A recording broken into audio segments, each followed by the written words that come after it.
his foreman, Mike Medeiros, and he sounded like Joe Pesci. No kidding, he did. He's like, "Hey Dan, so how you doing?" He says, How you doing? Yeah. He goes, "Hey, hey, Rick's in the back here. What book are you reading right now?" This is straight up. This is how it went.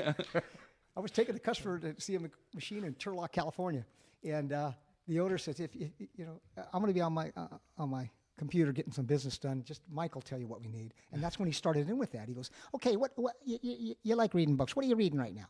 I said, "I'm reading The Little Red Book of Sales by Jeffrey Gitomer." He says, "Okay, cut to the chase. Let's go New York style. Just cut to the chase." It's just so funny. I said, "Well, okay, personal philosophy drives attitude. Attitude drives actions. Actions drives your results, and your results gives you your lifestyle." And all of a sudden, in the rearview mirror, I see this head pop up. It's the owner in the back. He says, "Can you repeat that?" I did. Mm-hmm. And Rick Jennings said to me, he goes, "I don't know what you eat and what you drink, but I want some of it."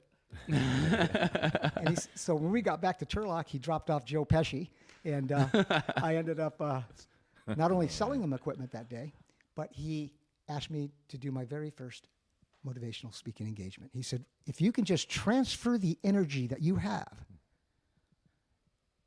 just leave them with some positivity."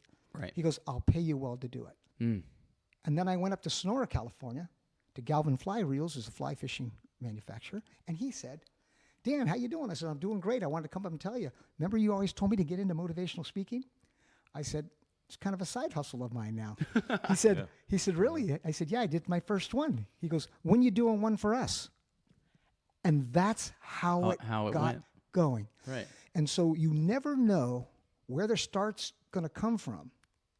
But if you're genuine with your spirit of enthusiasm and excitement, now I'll fast forward. It pays off.